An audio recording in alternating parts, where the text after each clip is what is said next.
Good evening. The new owners of Otago Lodge near Te Anau plan to restore the once luxurious lodge to its former glory.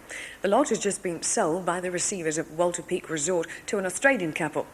Otago Lodge has had many owners since it was built by American Stockton Rush in the early 70s, but it's been unused for years and is in poor condition. The Australian couple's lawyer says they plan to make it into a health and recreation resort. Milk was being spilled in Southland today because of the dairy industry dispute. Management at the Edendale dairy factory began suspending 50 staff today for failing to carry out their normal duties. That meant no milk was collected this morning, and it's unlikely milk will be collected tomorrow. Tough times are ahead for the wool industry, according to the top man in the International Wool Secretariat. Growing stockpiles in Australia, increased competition from other fabrics, and currency speculation are combining to hit the trade.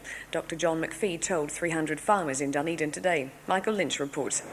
Farmers from around the south lunched up large today, courtesy of the Secretariat. It's a meal they don't get for nothing. Their levies help pay to push wool worldwide. From Mao jackets woven in China to the latest fashions from Europe, the cutting edge of the industry was on show in this annual flag-waving day. Farmers have been doing well off the sheep's back this year, especially from fine wool. But they heard today the honeymoon could be over. The demand should pick up as soon as we get a bit of a turnaround in China in particular, and as soon as people are more confident about the currency movements. So you're hoping? Well, yes, we're always hopeful. Wool is facing threats from cotton and new synthetics, and the next 2 years will be tough, with the Australians stockpiling heavily to bolster prices. A giant jump is forecast in world production, but not in demand. New Zealand, says Dr. McPhee, had better hope China settles down soon and gets back to buying. Lush spring growth has obliterated any sign of the drought which gripped coastal North Otago for more than a year. But although the land is recovering, the drought has taken its toll. About 70 North Otago farmers have applied for a new start grant, about 10% of the farming population. The rest, as Kathy Graham reports, have decided to stick it out. Record pasture growth has transformed the parched landscape. Last year, spring never came. This year, it's as if it's making up for lost time. What moisture we have had has been well utilised, and the net result is, with the phenomenal growth we've had and the fact that most people are only carrying about half the stock that they have the potential capacity to carry, is that we've got feed everywhere at the moment. This is Karu Hill, and this was Bruce Allen's farm a year ago. Shortage of feed forced him to cut stock back by 2/3. Half a dozen farmers in the district sold up, some taking new start grants, but Bruce Allen hung on. Get in! We're right. The money invested in the place, well, I'd put a lot more than that in, so you try to hang in there and at least get out what you put in. He'll keep his name on the letterbox. Others have not. Every district has lost farmers, but they're still reluctant to talk about the experience they've been through. It's the pride factor that's the crucial thing. Everyone has pride. And I think it's not until people realise that there's more than just them suffering and are in such a difficult predicament that that seems to ease the burden. But although the land has recovered, farmers estimate it'll take 3 or 4 years before they recover financially. Rehabilitation grants are still available, but many farmers are wary of taking on more debt. Those who've stayed on have learned to survive. They're making hay while the sun shines and hoping the rain will continue to fall. Final touches to the inter-island ferry Aratika were being added in Dunedin today in preparation for its farewell on Sunday. The Aratika's the third and last of the Cook Strait ferries to be revamped. As well as new restaurants and bars, there are swept-up lounge areas, a cinema and nursery, with the emphasis on a slick, modern styling in line with the new image the Railways Corporation is trying to promote.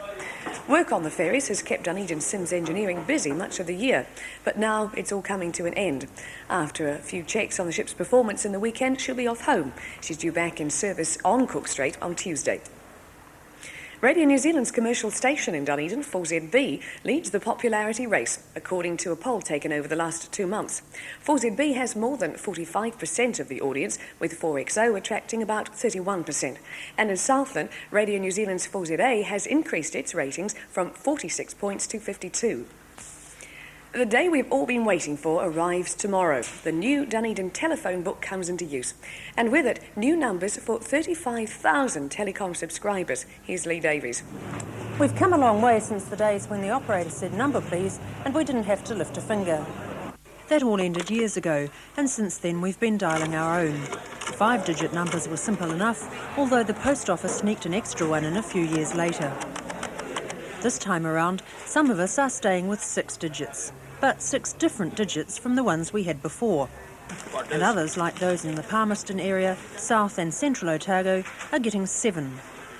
Add on the STD codes, and you're having to remember some pretty big numbers. Where will it all end?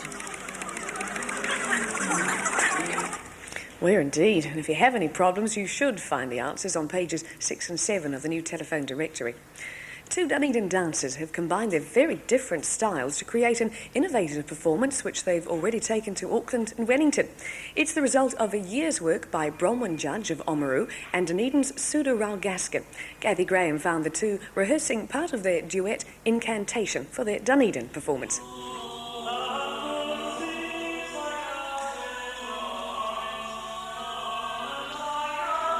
Bronwyn's mid-European style of modern dance couldn't be more different from Sudo's traditional Indian training.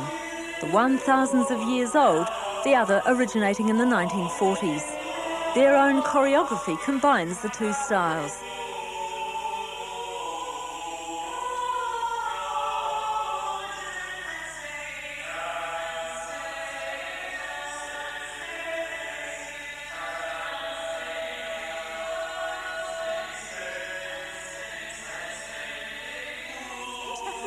The meeting's been a happy one for both performers, each enriching the other.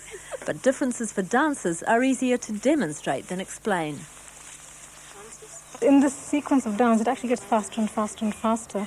Yes. You're using the music. Yes, and in Bharatanatyam, you're sitting here and you don't pop up and down.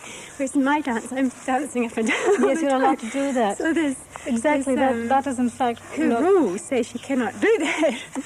And what has been interesting for me is learning to push myself off the ground and use that space, because it's actually very exciting to do that.